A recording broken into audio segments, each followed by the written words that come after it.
Entonces, si sumamos nuestros gastos del mes, tendríamos alimentos, 280 soles, servicios, agua, luz, telecomunicaciones, 170 soles, vestuario, 89 soles, y por último, transporte. ¿Qué haces, Rodrigo? Quedé inspirado por nuestro último programa de Ciencias Sociales, Tocino, y estaba preparando nuestro presupuesto mensual en base a nuestros gastos. De esa manera podemos ver en qué podemos reducir gastos. ¡Ay, sí! Porque me tienes bastante vacío. Yo creo que podrías evitar comprarte ropa nueva porque ya tienes ropa que puedes utilizar para abrigarte. Es que estaba tan bonita y suavecita. Pero no es una necesidad, sino un deseo. No era como que te ibas a morir de frío si no la comprabas. Realmente no la necesitabas. Es verdad, Tocino. Tengo que evitar ese tipo de gastos. He estado pensando, y así como Cristina está ayudando a su familia a medir sus gastos y a ahorrar, a nosotros también nos vendría bien un poco de eso. Sí, es mejor ahorrar para cualquier eventualidad que podría presentarse, sobre todo en tiempos como los que vivimos. Es mejor estar preparados. Estoy totalmente de acuerdo contigo, Tocino. Podríamos también tener cuidado de dejar las luces apagadas cuando dejamos una habitación, ¿no crees? Quizás así también se reduce un poco el recibo de luz. También podrías evitar comprar esos dulces que tanto te gustan. Encima que son un gasto innecesario, todo ese azúcar te hace daño. Tocino, no es una competencia, ¿de acuerdo? Mejor llamemos al profesor Luis Ayala para que nos instruya sobre el uso adecuado de bienes y servicios en nuestra vida cotidiana. Bienvenido, profesor. Gracias por acompañarnos el día de hoy. Hola chicas y chicos, ¿qué tal, Rodrigo? Bien, profesor. Aquí aplicando lo aprendido la semana pasada. Justo estaba revisando mis gastos del mes. Qué bueno, Rodrigo. Recuerda que es muy importante ponerse de acuerdo con todos los que vivan en casa, ya que cuidar los recursos es responsabilidad de todas y todos. Así se evitarán posibles conflictos de convivencia relacionados con el tema. Claro, profesor, justo estaba pensando en eso. Cuéntenos, ¿qué podemos hacer para consumir de manera adecuada los bienes y servicios? ¿Qué les parece si nuestro objetivo de hoy es reflexionar sobre el uso adecuado de bienes y servicios? Pero, ¿cómo vamos a generar esa reflexión? Podemos escribir una carta a nuestras madres, padres o tutores en la que propongamos acciones que promuevan el uso adecuado de bienes y servicios en la familia. ¿Qué les parece? ¡Excelente! Además, podemos colocar nuestra carta en nuestro periódico mural. Ya quiero que vean mi periódico mural, está quedando hermoso. Antes de responder tu pregunta, definamos primero algunos conceptos. Los bienes son todos los medios, materiales e inmateriales, capaces de satisfacer las necesidades humanas. Por su materialidad se dividen en: bienes son todos los objetos que utilizamos para satisfacer las necesidades. Servicios son todas las actividades que realizan las personas para satisfacer las necesidades de otras personas. Entonces, un bien sería una prenda de vestir, como esta polera. El trabajo de la persona que confecciona estas prendas es un servicio, ¿cierto? Así es, Rodrigo. Como podemos ver en tu caso, todos los días accedemos a bienes y servicios. ¡Es verdad! Hace unos meses también contraté a un carpintero para que me fabrique un escritorio para implementar un lugar de estudio en mi casa. En este caso, el escritorio sería el bien y el trabajo del carpintero un servicio. También el trabajo de docentes, médicos, policías y personal de limpieza son servicios. Y servicios particularmente valiosos en estos momentos para nuestro país. Así es, prosigamos. Los bienes los podemos clasificar según su abundancia. En bienes libres, son los que son abundantes y no suponen esfuerzo económico, como la luz del sol o el aire que respiramos. Bienes económicos, son los bienes cuya disponibilidad es escasa en relación con las necesidades que satisfacen. Por ejemplo, el agua potable o el gas natural. Por eso debemos de cuidar nuestros recursos naturales. Su disponibilidad se puede agotar si no los usamos responsablemente. Asimismo, según su naturaleza, los bienes también se pueden clasificar en bienes de consumo. Sirven para satisfacer una necesidad directamente, como las medicinas, la vestimenta, los alimentos. Bienes de capital. son aquellos que sirven para producir bienes, para satisfacer una necesidad, por ejemplo, la maquinaria textil que permite producir la vestimenta. Ya veo, profesor Luis. Yo le compré esta polera a una vecina del condominio. De acuerdo con la naturaleza de los bienes, la máquina de coser que ella usa para confeccionar sería un bien de capital, porque la usa para producir los bienes de consumo, que son las bonitas poleras que hace. Buen ejemplo. Asimismo, por su durabilidad, los bienes se clasifican en duraderos. Son aquellos que se usan de manera prolongada, como un televisor, una computadora, un auto o una cocina. Perecederos. Son aquellos cuyo consumo los hace desaparecer, como un pollo a la brasa, por ejemplo. Ay, ya me hizo antojar, profesor. Dígame, mi polera, ¿qué tipo de bien sería? ¿Cuál es la necesidad que cubre tu polera? La necesidad de vestimenta y abrigo. Bien, al momento de cubrir esa necesidad, ¿el bien desaparece? No, la puedo volver a usar varias veces. Entonces, es un bien duradero. Esto implica que si bien a la hora de adquirirlos se hace un gasto en ese momento, podemos disfrutar de sus beneficios por mayor tiempo. Además, voy a procurar cuidarla muy bien para que dure muchos años. Lo que mencionas es una manera de hacer valer más el dinero que utilizamos para comprar algún bien, ya que alargas el tiempo en que el bien cumple su función. Esto retrasa que requieras adquirir otro bien para sustituirlo, lo cual implicaría un nuevo gasto. Además, es lo más ecológico, profesor, porque para la confección de ropa también se usan recursos naturales, como el algodón u otras fibras. Si hacemos que la ropa nos dure más, emplearemos menos recursos. Tienes razón, Rodrigo. En esa línea también podemos clasificar a los bienes según su grado de elaboración. Intermedios son los bienes que necesitan ser transformados para poder satisfacer las necesidades, como la tela. Finales son aquellos que se consumen directamente, como un pantalón. Entonces, en este caso, el bien intermedio sería la tela. Y el bien final, la prenda de vestir, ¿cierto? Así es. Por otro lado, según la relación que los bienes guardan entre sí, tenemos bienes complementarios. Son los que se utilizan juntos, ya que el consumo de uno implica el otro. Por ejemplo, un automóvil y la gasolina. Claro, no podemos usar un automóvil para cubrir nuestra necesidad de transporte si este no tiene gasolina. En este caso, si una familia considera comprar un auto, tiene que tener en cuenta del gasto mensual que le significará el combustible, ya que sin este la función del auto queda bastante reducida. También tenemos los bienes sustitutivos. Son aquellos que satisfacen una misma necesidad y son reemplazables entre sí. Entonces, si se usa uno, ya no se requiere utilizar el otro. Por ejemplo, si no tenemos leche para el desayuno, ¿por qué la podríamos reemplazar? Por ejemplo, podemos sustituir la leche consumiendo granos andinos, como la quinoa o la cañigua. Ahora que hemos aprendido mucho sobre la alimentación saludable, puedo dar algunos consejos al respecto. Claro, de esa manera aprovechamos los nutrientes de nuestros granos andinos, que son hasta más nutritivos que la leche.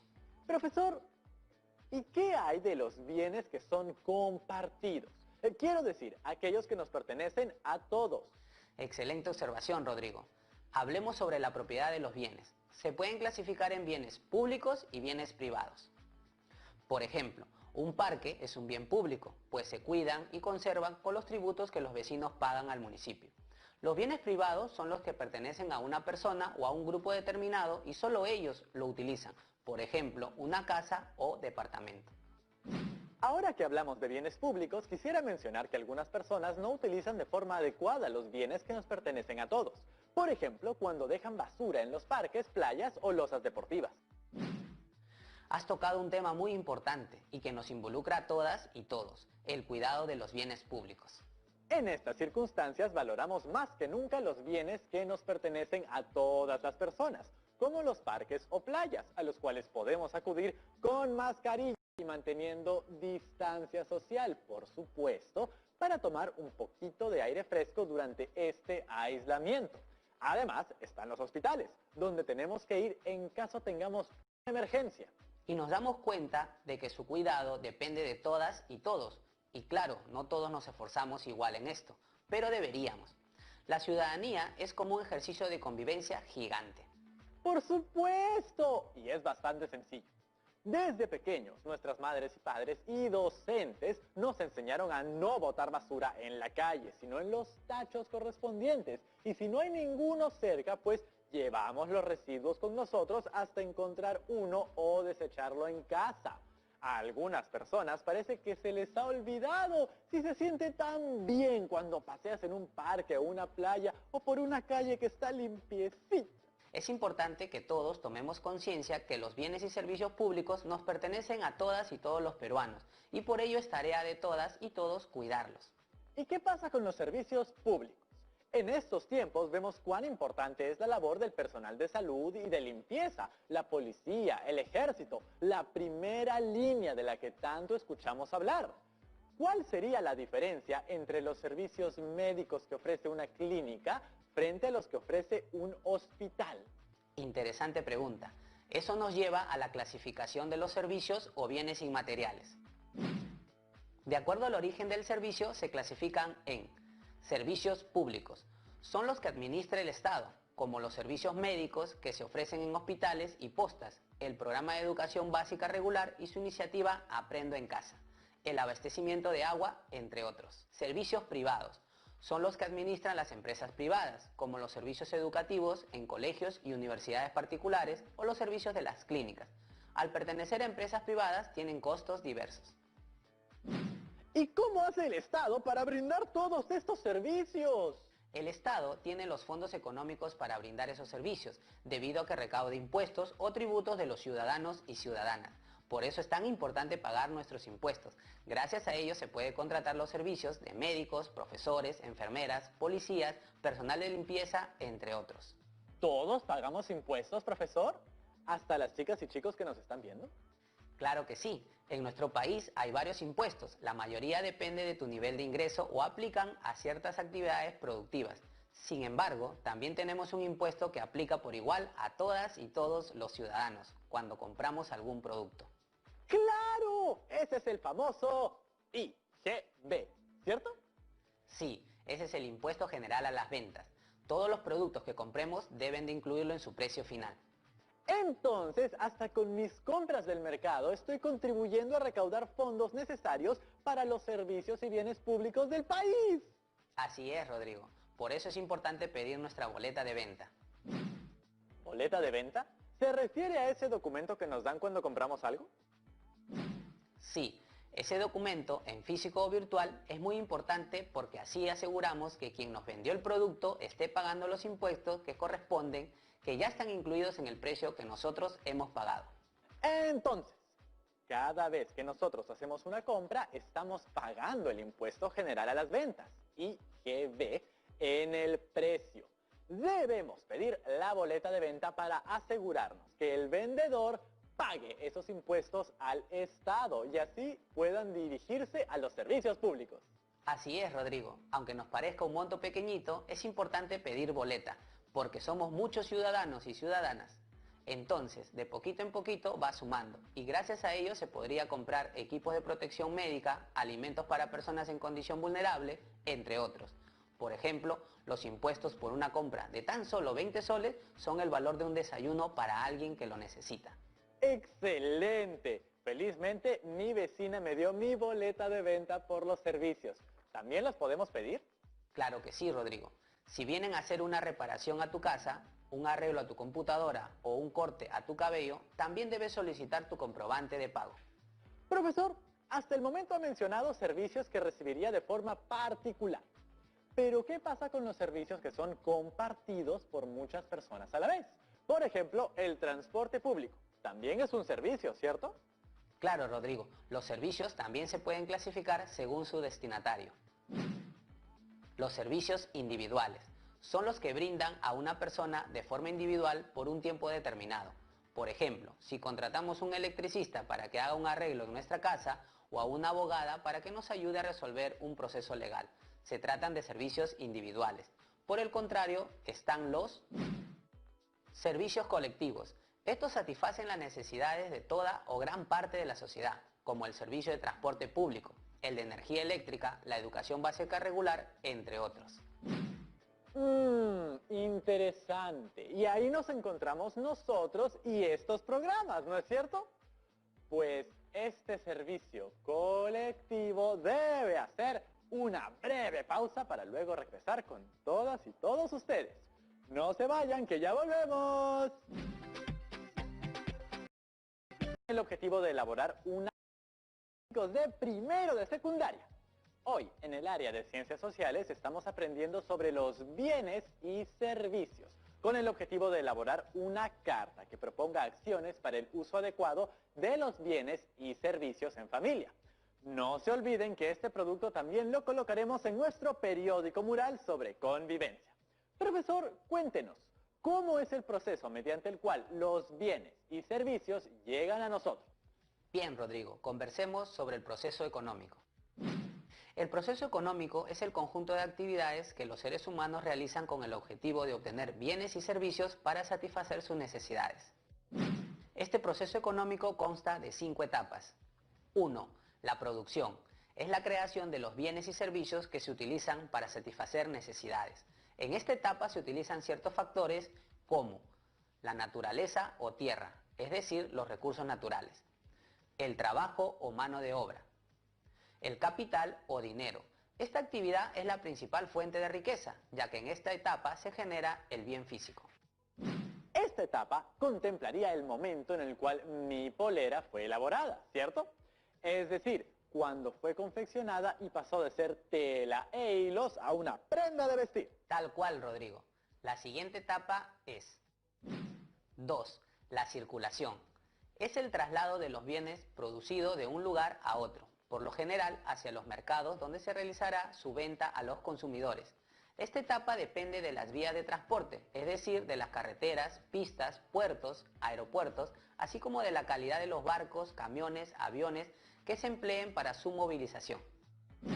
En este caso fue el transporte de las prendas del taller de confección hacia su tienda que está aquí a unas cuadras. ¿Cuál es la siguiente etapa? 3. La distribución. Es la repartición de los ingresos a cada uno de los factores productivos por su participación en la producción. Por ejemplo, al trabajador le corresponde un sueldo, a la naturaleza o tierra una renta, al Estado los impuestos, a la empresa las ganancias y al capital los intereses. Ya me confundí, profesor. ¿De dónde salieron tantos factores? Trabajemos con el ejemplo del negocio textil de tu vecina para que quede más claro. La naturaleza o tierra hace referencia a todos los recursos naturales que usamos para nuestra producción. En este caso sería la adquisición de materia prima, hilos, tela y por otro lado la renta por la tierra o local donde ofrece sus productos. El trabajo serían los sueldos que les corresponden a las y los trabajadores de su taller de confección. Esto va a depender del tamaño de su empresa. Podrían ser desde 1 o 2 personas hasta cientos de trabajadores. No, profesor. Es un negocio familiar. Creo que solo son ella y su hermana. Ellas hacen todo. Son las dueñas, confeccionan, venden, manejan su página de Facebook y ya sabe, todo lo que involucra ser una buena emprendedora. Ya veo, Rodrigo. A ellas, en su carácter de trabajadoras, les correspondería un sueldo por su trabajo. Aparte, al capital que invirtieron, sea propio o un préstamo de un tercero, les corresponde un interés.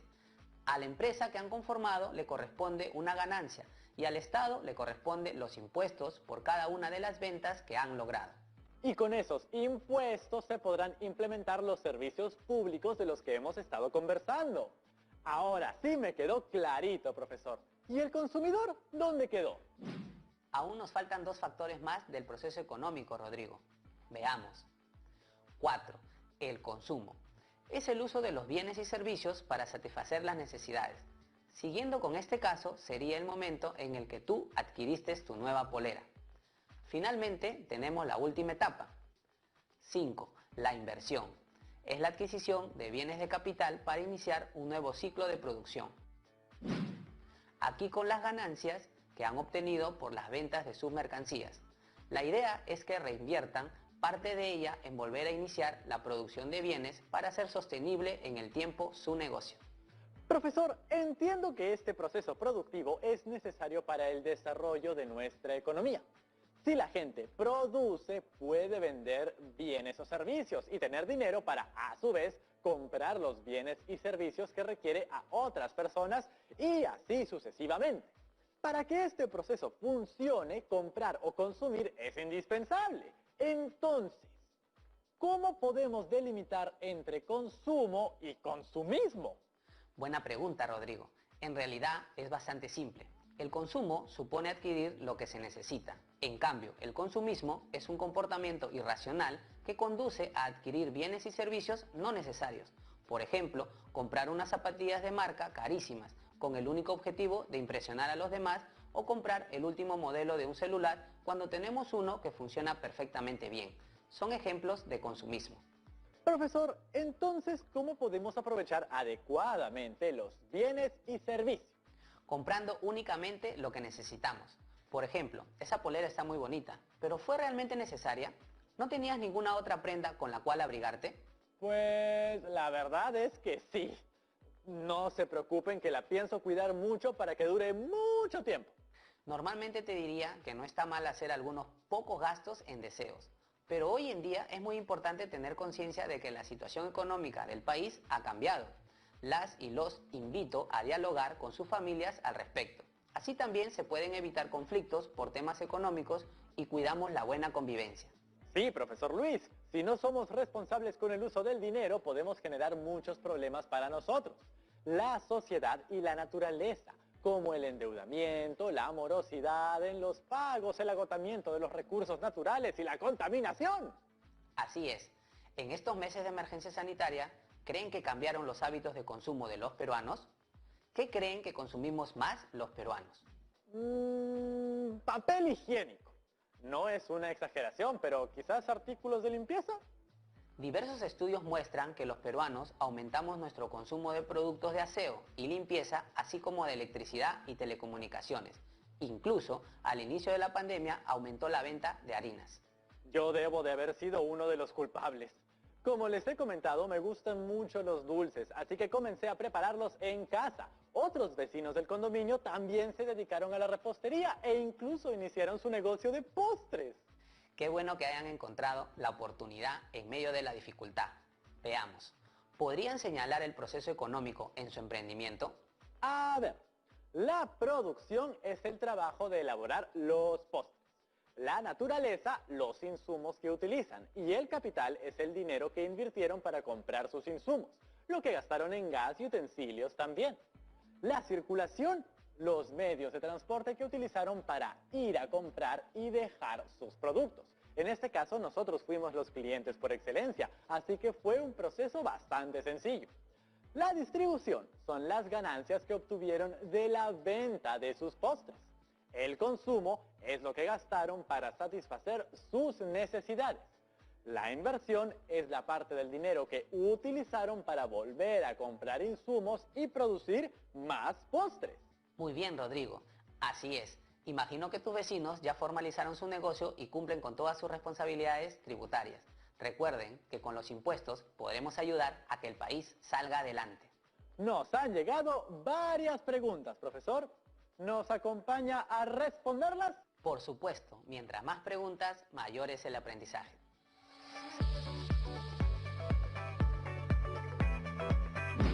Nuestra primera pregunta es de Úrsula, del Callao. Bienvenida. Hola, profesor y Rodrigo. Una pregunta. ¿Cuál es la importancia de los bienes y servicios para la población? Todos los seres humanos tenemos derecho a la vida y a la integridad física. Como ya lo hemos señalado, para poder subsistir tenemos que satisfacer nuestras múltiples necesidades. Para ello, recurrimos a adquirir los bienes y servicios que se encuentran disponibles en el mercado. Por eso, se debe gastar el dinero responsablemente, tomando en consideración aquellos que nos va a generar bienestar. Tenemos otra pregunta de Jocelyn, de San Martín. Bienvenida y un gran saludo a todas nuestras amigas y amigos de San Martín. Hola a todos, profesor. ¿Cuál es la diferencia entre los bienes y servicios en la satisfacción de nuestras necesidades? Mientras que los bienes son de carácter tangible, es decir, son una mercancía, los servicios por su lado son intangibles, es decir, son una actividad que es proporcionada por una entidad prestadora de servicios. Veamos los siguientes ejemplos.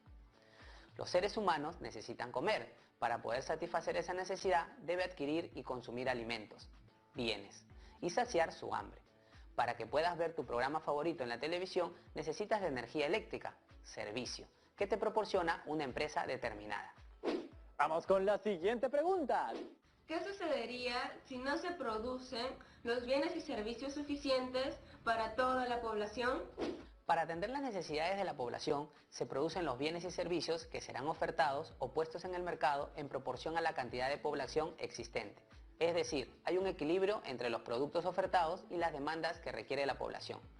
Pero, si estos bienes y servicios no son suficientes, va a generar una situación de aumento de los precios y la especulación de los productos, largas colas para conseguirlos. Ya hemos vivido estas situaciones en el pasado, pueden consultarle a sus padres. Para evitarlo, es importante que el Estado sea el encargado de regular esta correspondencia entre necesidades de la población y la producción de los bienes y servicios, de tal manera que se pueda garantizar el equilibrio económico. Nuestra siguiente pregunta es de Kaira, de Lima. ¡Bienvenida! Hola, me queda una duda. ¿Cómo se produce el consumo en nuestra vida cotidiana? El consumo es la acción de utilizar un determinado producto, un bien o un servicio para satisfacer las necesidades humanas, tanto primarias como secundarias. Además, se considera el consumo como la fase final del proceso económico, cuando un bien obtenido es capaz de ser de utilidad al consumidor. Por ejemplo, acudir al mercado de abastos de tu localidad para adquirir alimentos y útiles de limpieza es una forma en la cual consumimos en la cotidianidad. Tenemos nuestra última pregunta. Bienvenida, Marjorie. Hola Rodrigo, hola profesor. ¿Por qué no es recomendable el consumismo? Buena pregunta. En el mercado existe una gran cantidad de oferta de productos de todo tipo, de diferente calidad, precios, marcas, tamaños, modelos, etc. La población en muchas ocasiones se deja llevar por la publicidad para adquirir determinados productos en exceso, muchas veces sin necesitarlos con urgencia. Además de los problemas económicos que esto puede ocasionar en la economía de las familias, como producir deudas de diversos tipos. Este consumo exagerado de productos puede llevar a los productores a la sobreexplotación de los recursos disponibles en la naturaleza, generando un impacto ambiental negativo. Así es. Debemos recordar que todos somos responsables del cuidado de nuestro planeta. Gracias a todas y todos por sus preguntas. Y muchas gracias, profesor Luis, por haber venido a compartir con nosotros el día de hoy. Nos vemos pronto, Rodrigo. Hasta la próxima, chicas y chicos. Y llegamos al final de este programa. Hoy hemos aprendido sobre los bienes y servicios y su importancia en nuestra vida. También aprendimos sobre el proceso económico de nuestro país y la importancia de pagar nuestros impuestos. Finalmente, aprendimos que debemos asumir una actitud responsable cuando consumimos o hacemos uso de los bienes y servicios y la importancia de compartir esta información con nuestras familias. Ahora te toca a ti. Apóyate en toda esta información y escribe una carta a tus familiares donde propongas acciones que promuevan el uso adecuado de los bienes y servicios en la familia. Reúnete con tu familia y conversa con ellos sobre cuáles son los bienes y servicios que deben adquirir para satisfacer sus necesidades. Invítales a pensar en las propuestas para el buen uso de los mismos. Toma nota de las ideas que surjan, planifica tu texto y redacta la primera versión. No olvides registrar las ideas clave en un cuaderno o en el material con el que cuentes. Y recuerda guardar todas las evidencias de tu aprendizaje para tu periódico mural.